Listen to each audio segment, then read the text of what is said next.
Whitehall all the way to Westminster. It is a magnificent sight.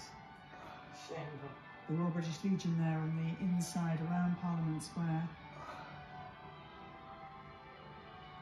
And every regiment of the army represented.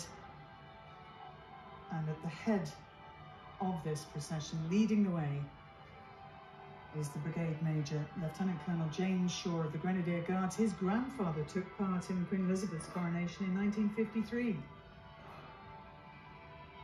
And behind him we have the mounted band of the Household Cavalry. And behind them the King's Troop, commanded by Major Fran Sykes.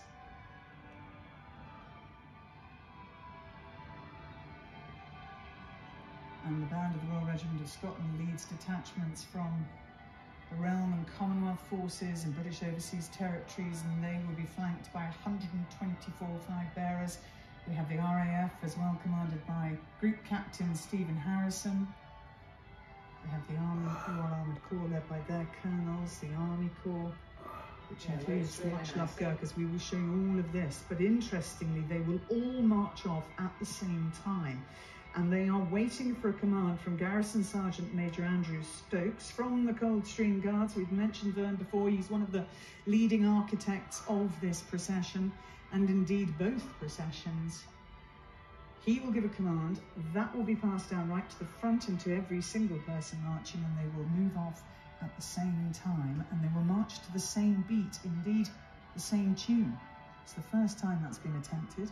They've been rehearsing for 6 weeks to ensure that all of the bands are synchronised.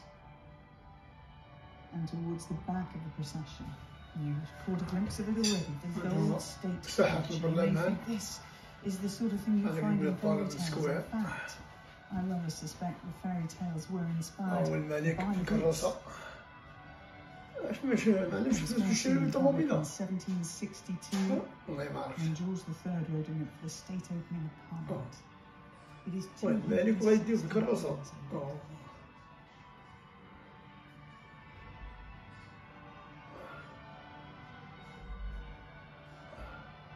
Greville Bibby, CBE, is alongside me, waiting for the command here, and I know you're anticipating this hugely, Greville. It's a really exciting and I get impressive sight. لكم من هذا الحاضرين كاين واحد المغربي المير ديال ويستمنستر عامل ديال ويستمنستر تا هو كنحاضر نفس الاسبوع رجالية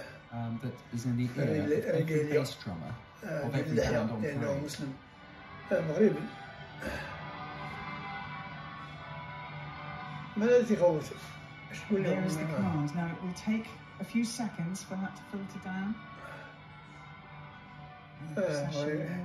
صح دوك ديليغاسيون المراكش ما بانت ليا بان لي الملك حسين فيليبين ديال اسبانيا ديال لا بلجيك ديال لا هولندا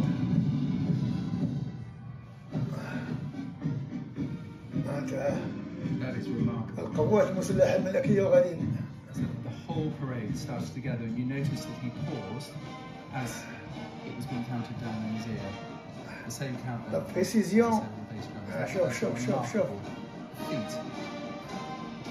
And so begins the coronation procession, the route back from Westminster Abbey to Buckingham Palace, and this is where the fun begins, because the service, quite rightly, is solemn, it is serious. معليش هذا الفيديو غادي يكون كوبي رايت ديال الموسيقى فيه. For most people watching, but this فيها الكروسة. is almost a relief. الكروسة راه الملك راه داخل. هذه كونسورت. And that golden coach,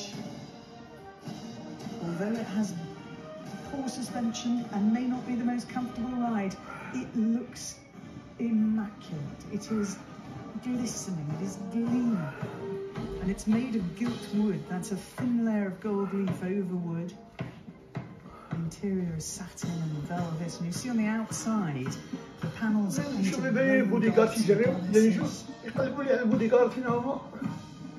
It also ensures that the King and Queen are the driest people on the parade. That is true.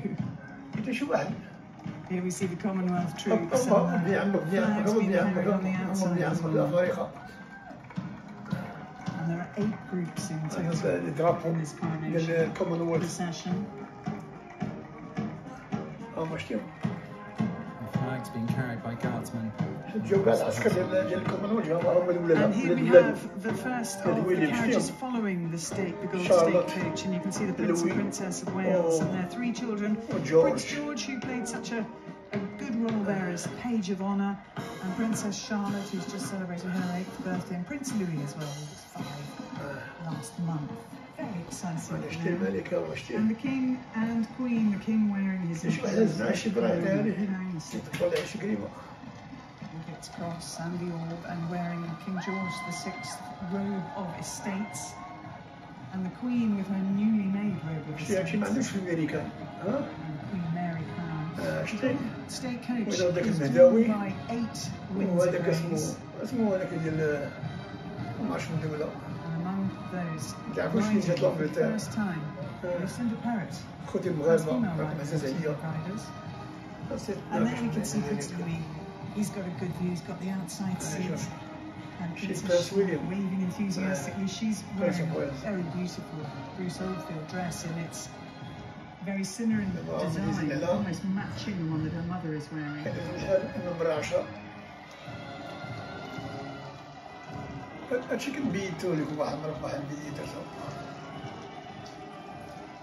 And right at the front of the procession, you can see it's halfway down the mall already.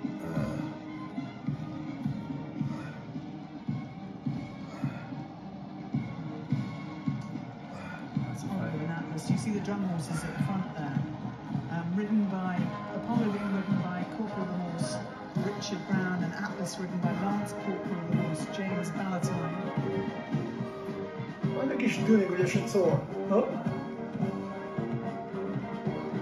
As we saw Apollo slightly misbehaving at the beginning, didn't we? They did so well to control him. He was tricky, he was being tricky. Now, a very quick change and leg up for Her Royal Highness the Princess Royal, because you saw her leaving Westminster Abbey to a side door, and in a matter of minutes she is now mounted, and she is not far behind her brother the King, and she is gold stick in waiting and Colonel of the Blues and Royals, and I think fair to say the best rider on parade. She's a former Olympian and European Open champion as well, so she knows what she's doing, and she is riding a horse called Falkland. There she is. Extremely comfortable en route. Just in time. Colonels.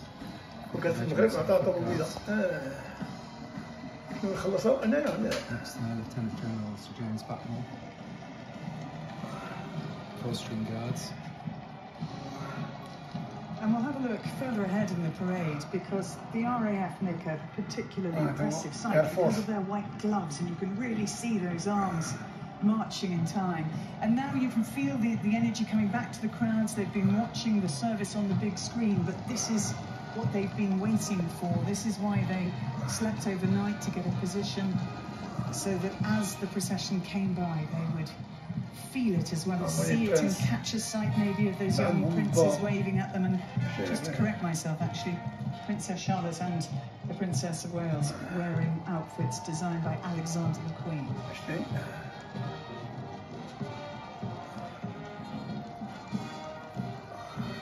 The Blues and Royals with red plumes and blue tunics, and behind the state coach, the lifeguards with white plumes and red tunics.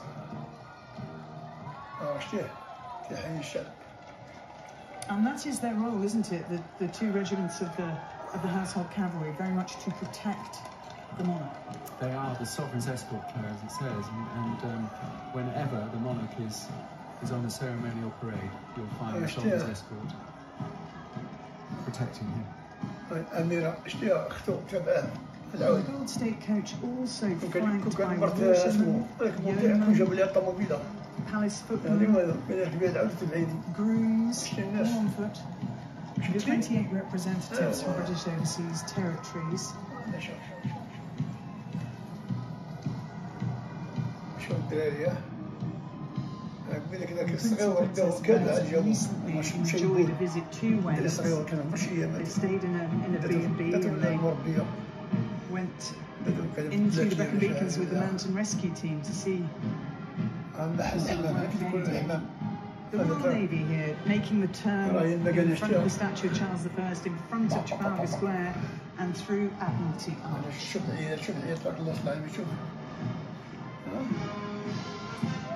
They're commanded by Captain Sophie Shaughnessy there. She's a marine engineer, served with great distinction in the Royal Navy, Bosnia and the Gulf, amongst other places. And this is her last commanding the Royal Navy. And then the band of the Royal Marines with their white pith helmets. هذا اليوم اللي كنا في التاور شتيو هذا the decorative, the remains obviously of the Windsor Greys. It's so striking, and there have been various colours used, silver jubilee, golden jubilee, and the king picking.